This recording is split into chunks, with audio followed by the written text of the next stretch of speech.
உள்ளதை உள்ளவாறு எனது கற்பனையின் கலப்பில்லாமல் அந்த இறைவனின் படைப்பை அப்படியே அனுபவிக்கின்றேனா, அல்லது எனது விருப்பு வெறுப்பின் காரணமாக நானும் இருப்பதை வேறாக சிருஷ்டி செய்து அனுபவிக்கின்றேனா எப்படி என்பதை எப்படி தெரிந்து கொள்வது? So how to find out, எப்படி இதுக்கு ஏதாவது யார்ஸ்டிக் இருக்கா அப்படிங்கிற மாதிரி கேள்வியை நம்ம வச்சிருக்கோம்.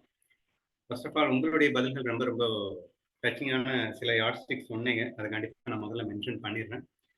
ஃபர்ஸ்ட் திங் வந்து, நாம் அனைவருமே இயற்கையை இயற்கையாகவே தான் ரசிக்கிறோம். நாமளா சிருஷ்டி பண்றதில்ல. இல்ல பனைமரத்தை வேப்ப மரமாகவும் வேப்ப மரத்தை பனைமரமாகவும் பார்க்கறது இல்லை. ஆனா மனுஷங்கள்ல மட்டும் நல்லவனை கெட்டவனா பார்க்கறது, கெட்டவனை நல்லவனா பார்க்கறது. இப்படி நாம் இயற்கையின் விஷயத்தில் அது எப்படி இருக்கின்றதோ அப்படியே ரசிக்கும் மனம் நம்மிடம் இருக்கின்றது. ஒரு மலைகளை பார்க்குறீங்க, அந்த மலைகள் வந்து குறுக்கும் நெடுக்குமாக தான் இருக்கும். அத வந்து கற்பனையில வந்து அப்படியே நுண்ணமா ஷைனிங் மாதிரி ஏற்படுத்தி, அத வந்து வேற மாதிரி இருக்கிற மாதிரியா நீங்க ஃபீல் பண்ணுவீங்க. அது எப்படி இருக்கோ அப்படியே தான் பார்த்து ரசிப்பீங்க. எப்படி இருந்தாலும் "என்ன அழகு பார்த்தீங்களா?" அப்படின்னு சொல்லிட்டே இருப்பீங்க. ஒரு நதி மெதுவா ஓடும், ஒரு நதி ஆர்ப்பரித்துக் கொண்டு ஓடும். ஆர்ப்பரித்து ஓடுகின்ற என்ன இப்படி ஓடுது அப்படின்னு சொல்றது இல்ல. மெதுவா என்ன இது அழகா சலனமில்லாம ஓடுது அப்படின்னு சொல்ல போறது இல்ல. So let us we are just enjoying. அதாவது இயற்கையை எப்படி பார்க்கிறீங்களோ ஆஸ் இட் இஸ் அப்படியே அனுபவிக்கக்கூடிய குணம் நமக்கு இருக்கின்றது. ஆனால் மனிதர்களிடத்தில் மட்டும்தான் இந்த வேலை செய்யவில்லை. மேபி ரீசன் வந்து இறைவனின் படைப்பு என்று முழுமையாக ஏற்றுக்கொள்ளுகின்றோம் இயற்கையை. மனிதனும் இறைவனின் படைப்பு தான் என்ற புரிதலிலே உள்ள கோளாறு, அங்கே நாம் அவனை உள்ளதை உள்ளவாறு காண முடியாமல் இருக்கின்றது. Reason number 1. ரீசன் நம்பர் 2, இயற்கை கிட்ட லைக்ஸ் அண்ட் டிஸ்லைக்ஸ் இல்ல. மனுஷன் கிட்ட லைக்ஸ் அண்ட் டிஸ்லைக்ஸ் இருக்கு. லைக்ஸ் இருக்கிற இடத்துல அவன் கெட்டவனா இருந்தாலும் நல்லவனா பார்க்க தோணும். டிஸ்லைக்ஸ் இருக்கிற இடத்துல அவன் நல்லவனா இருந்தாலும் கெட்டவனா பார்க்க தோணும். சோ அப்போ ஏன் வந்து இருக்கிறத இல்லாத மாதிரி நான் பார்க்கிறேன், வேற மாதிரி பார்க்கிறேன் அப்படின்னா, எனக்குள்ள இருக்கிற இந்த லூசுத்தனமான லைக்ஸ் அண்ட் டிஸ்லைக்ஸ். அப்போ இயற்கையை போல் நான் மனிதர்களிடத்தில் விருப்பு வெறுப்பு இல்லாமல் இருப்பேனே ஆனால் நான் உள்ளதை உள்ளவாறு காண்பேன் அப்படின்னு அழகா ஒரு பாயிண்ட் எடுத்து சொன்னீங்க. அடுத்து ரொம்ப சொன்ன முக்கியமான பாயிண்ட் என்னன்னா, மனிதனிடத்தில் ஏன் நான் தவறுகின்றேன் என்றால் குற்றத்தை காண்கின்றேன். நல்லா பாருங்க, இயற்கையிலையும் குற்றம் காணலாம் இல்ல, காணணும்லாம் காணலாம் இல்ல. நீங்களே அழகா ஒரு கதை சொன்னீங்கல்ல, இவ்வளோ பெரிய மரத்துல என்ன இவ்வளோண்டு பழம் அப்படின்னு பார்க்கணும்னா பார்க்கலாங்க. மனசு தானே எப்படி வேணா பார்க்கணும், சரியா? சோ குற்றத்தை காண்பதில்லை. பொதுவா ஜெனரலா வந்து நம்ம இயற்கை கிட்ட குற்றம் காண்றதில்லை. இப்ப நேத்து வந்து ஏதோ சிவாஜி கோட்டை கட்டி வச்சிருக்கான்னு சொல்லிட்டு பாப்பா 2 பேரும் டான்ஸ் கிளாஸ்ல இருந்து கூட்டிட்டு போனாங்கன்னு போய் பார்த்து வந்தேன்.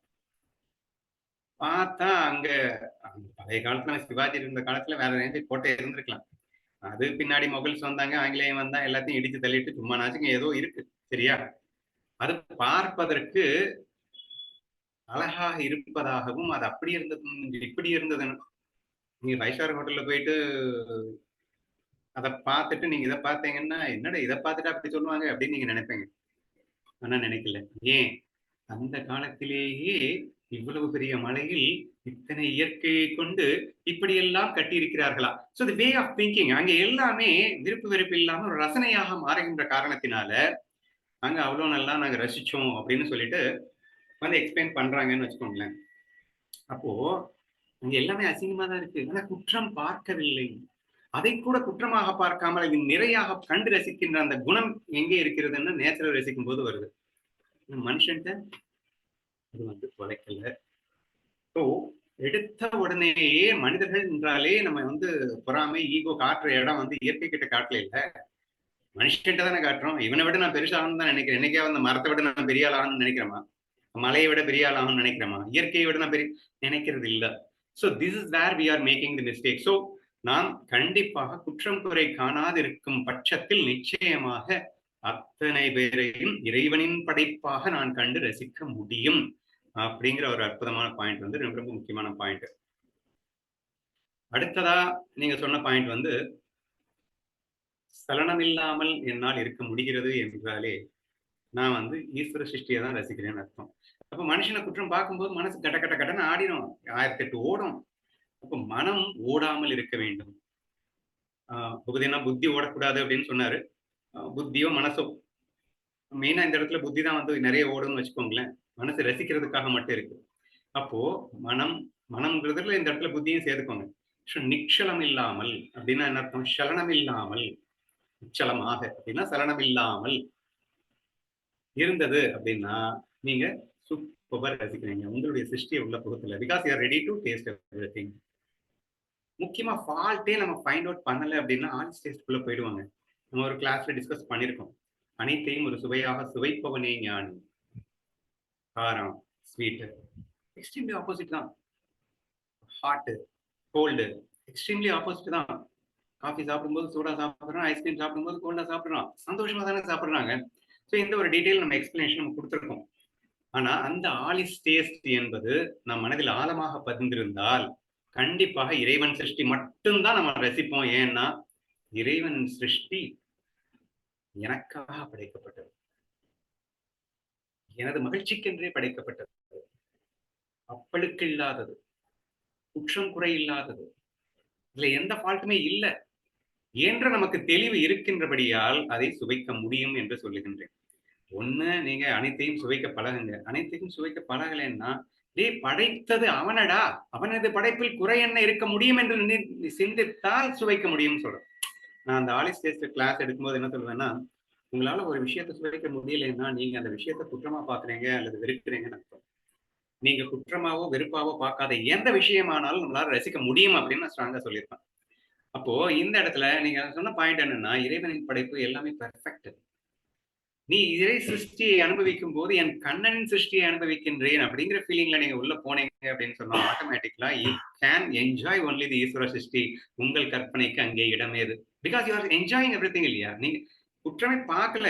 விருப்பு வெறுப்புங்கிறது குற்றம் பார்க்கும்போது தானே வருது. அடிக்ஷன் இருக்கும்போது அல்லது குற்றம் பார்க்கும்போது வருது. இந்த ரெண்டு இல்லைனாலும் ஆட்டோமேட்டிக்கா சூப்பர்பா நீங்கள் இறைவனை ரசித்து விட முடியும் என்ற ஒரு விஷயத்தையும் அழகா ஷேர் பண்ணியிருந்தீங்க. வேற ஏதாவது சொன்னீங்களா? சரி, எனிவே அதோட எக்ஸ்ட்ராவா நீங்க இன்க்ளூட் பண்ண வேண்டிய பாயிண்ட்ஸ் என்னன்னா, மாயா. இந்த உலகம் இறைவன் மாயையாக படைத்திருக்கின்றான். அதிலும் மாயையாய் அவனே தோன்றுகின்றான். பிளஸ் அந்த இறைவனின் மேல் உங்களுக்கு ஏற்படுகின்ற அன்பு. ஸோ நான் சொல்ல நினைக்கிறேன் இந்த 3 பாயிண்ட்ஸ் தாங்க. அதாவது இறைவனின் மேல் அலாதி அன்பு உங்களுக்கு இருக்குமே ஆனால் அன்பு எப்படிங்க வரும்? அன்பு எப்படி வரும்னா, இந்த உலகம் உனக்காக படைக்கப்பட்டது, உன் மகிழ்ச்சிக்காக மட்டுமே படைக்கப்பட்டது என்று ஒரு விஷயத்தை கொஞ்சம் சிந்திச்சு பார்த்தாலே தெரிஞ்சிடும். பஞ்சபூதங்கள் எப்படியெல்லாம் நமக்கு அன்பு காட்டுது அப்படின்னு நிறைய நம்ம டிஸ்கஸ் பண்ணியிருக்கோம். அப்ப இந்த total the whole world is meant for me, only for me, for my happiness Elon.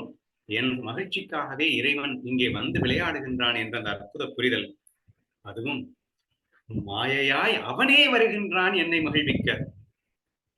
Plus அவன் மேல் அதீத அன்பு. சோ பிடிச்சவங்கன்னா ஆட்டோமேட்டிக்கா அவங்க என்ன பண்ணாலும் பிடிக்குங்க. அப்போ இறைவனாக அனைவரையுமே பாரு.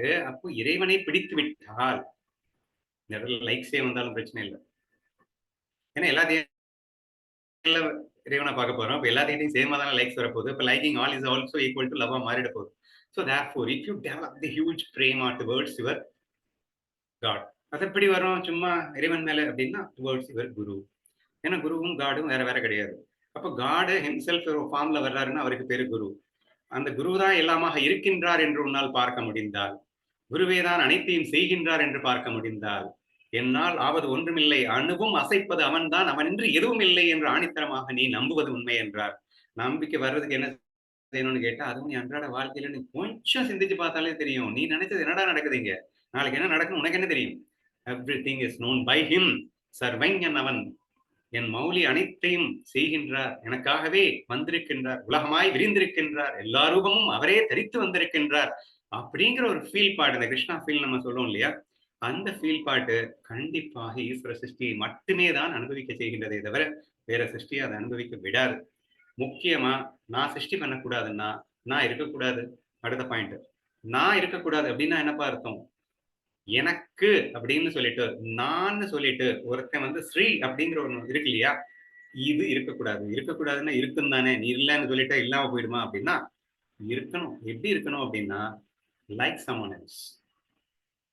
இப்ப நீங்க ஒரு 15 பேர் இருக்கீங்க அப்படின்னா அந்த 15 பேரா 10ஓட 1 11 அப்படின்னு சொல்லுவாங்க இல்லையா, அந்த மாதிரி 15ஓட 1 நான் இருக்கணும். இந்த உலகத்தில் இருக்க லட்சோப லட்ச ரூபங்கள் கண்ணன் ரூபங்கள் தான். அதில் ஒரு ரூபமாக இங்கே ஸ்ரீ அப்படிங்கிறவனு இருப்பான். இப்படித்தான் நான் ஃபீல் பண்ணணுமே தவிர I don't have a special something for that Shri. இந்த ஸ்ரீக்கு தனி முக்கியத்துவமும் தனியாக ஒரு நான் அப்படிங்கிற ஃபீலிங்கும் இதுக்கு வந்துருச்சுன்னாலே நான் சிருஷ்டி பண்றதுக்கான வாய்ப்புகள் அதிகமாக இருக்கின்றது. அப்போ இது ஒரு முக்கியமான யாட்ஸ்டிக்கா வச்சுக்கோங்க. நான் இருக்கக்கூடாது. நான் இருக்கக்கூடாதுன்னா என்னப்பா? 10ஓட 11 இருக்கும். இல்லன்னு சொல்லல.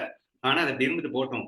லைக் எல்லாரையும் எப்படி கண்ணனா பார்க்கிறீங்களோ, அப்படி இந்த ஒரு உடம்பையும் கண்ணன் இயக்குகின்றான் என்று 3ஆம் மனிதனைப் போல் உன்னையே நீ காண முடிந்தால், கண்டிப்பாக நீ ஈஸ்வர சிருஷ்டியால் மட்டும் தான் ரசிப்பாய். ஏன்னா நானே இப்ப விட்டுட்டியே. நான் இருந்தா தானே சிருஷ்டி பண்றதுக்கு.